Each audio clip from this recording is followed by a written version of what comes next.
प्रश्नोपनिषद भाग 21 श्री शंकराचार्य।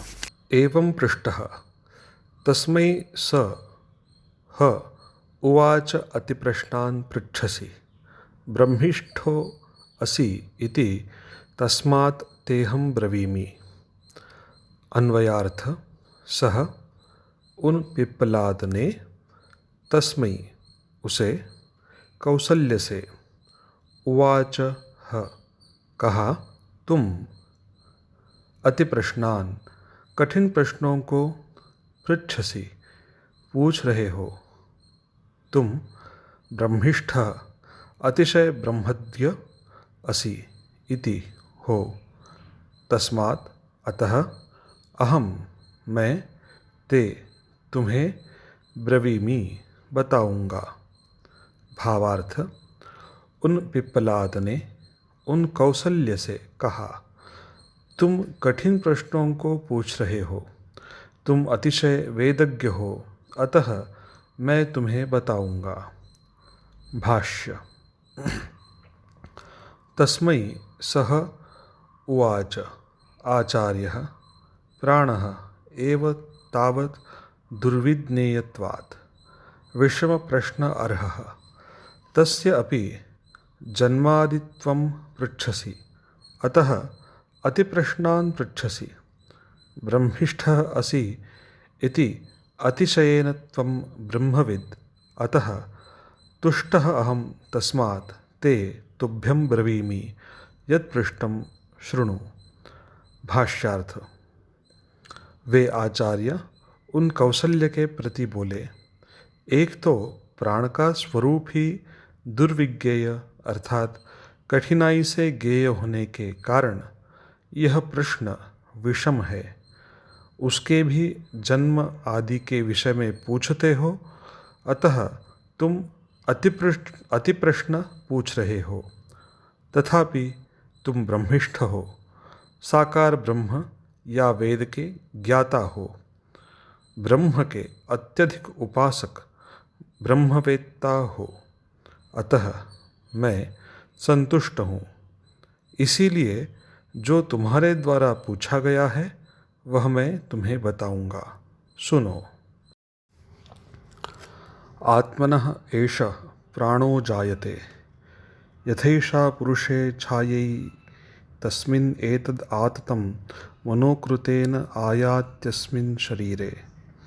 अन्वयार्थ एषः यह प्राणः प्राण आत्मनः आत्मा परम पुरुष से जायते जन्म लेता है, यथा जैसे पुरुषे मनुष्य के देह से छाया छाया बनती है, तथा वैसे ही एतस्मिन् उस परमात्मा में एतत् यह प्राण आततम आश्रित है। यह प्राण मनोकृतेन मन की इच्छा या संकल्प के द्वारा अस्मिन् इस शरीरे शरीर में आयाति आता है। भावार्थ यह प्राण आत्मा अर्थात परम पुरुष से जन्म लेता है।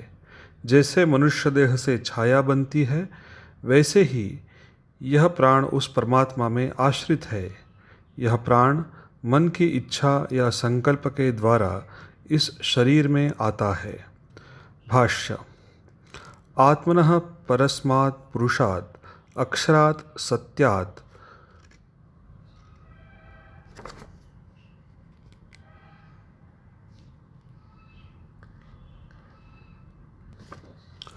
एषः उक्तः प्राणो जायते कथम् इति अत्र दृष्टान्तः।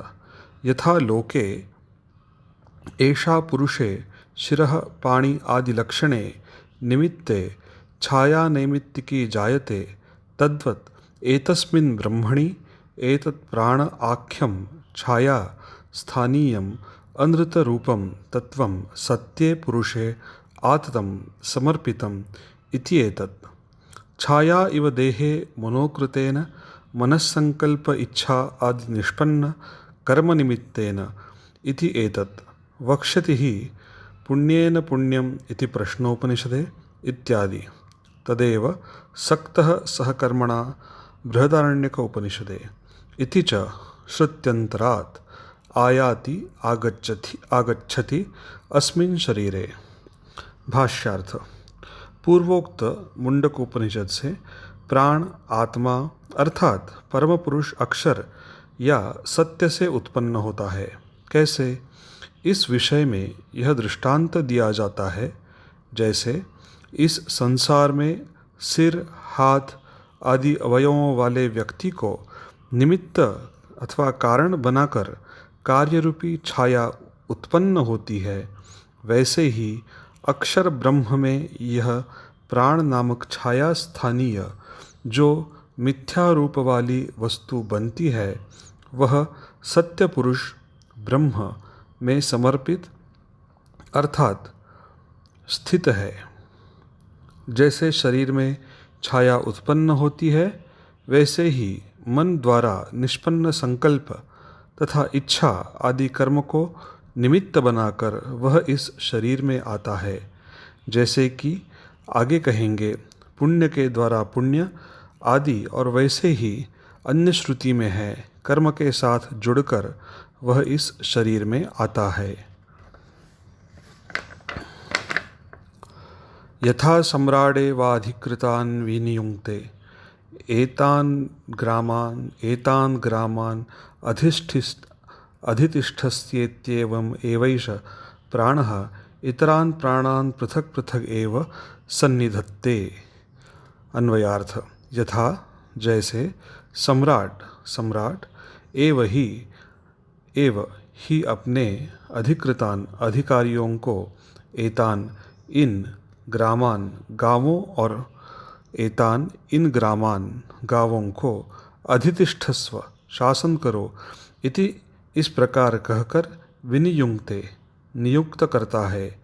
एवं ठीक इसी प्रकार एषः यह प्राणः मुख्य प्राण इतरान अन्य प्राणान चक्षुश्रोत्र आदि प्राणों को पृथक पृथक एवं अलग अलग सन्निधत्ते स्थापित या नियुक्त करता है। भावार्थ। जैसे सम्राट ही अपने अधिकारियों को इन गांवों और इन गांवों को शासन करो इस प्रकार कहकर नियुक्त करता है, ठीक वैसे ही यह मुख्य प्राण अन्य चक्षु श्रोत्र आदि प्राणों को अलग अलग स्थापित या नियुक्त करता है। भाष्य। यथा येन प्रकारेण लोके राजा सम्राट एष ग्राम आदिषु अधिकृतान् विनियुङ्क्ते कथम एतान् ग्रामान् अधितिष्ठस्व इति एवमेव यथा दृष्टान्तः एषः मुख्यः प्राणः इतरान् प्राणान् चक्षुः आदीन् आत्मभेदान् न पृथक् पृथक् एव यथास्थानं सन्निधत्ते विनियुङ्क्ते। जिस प्रकार इस संसार में सम्राट राजा ही गांवों आदि में अधिकारियों जमींदार सामंत आदियों को नियुक्त करते हैं, कैसे इन गांवों और इन गांवों की तुम देखभाल करो। इस दृष्टांत के समान ही यह मुख्य प्राण नेत्र आदि अपने ही भेद रूपी अन्य प्राणों इंद्रियों को उनकी भिन्न भिन्न योग्यता के अनुसार यथास्थान नियुक्त करता है।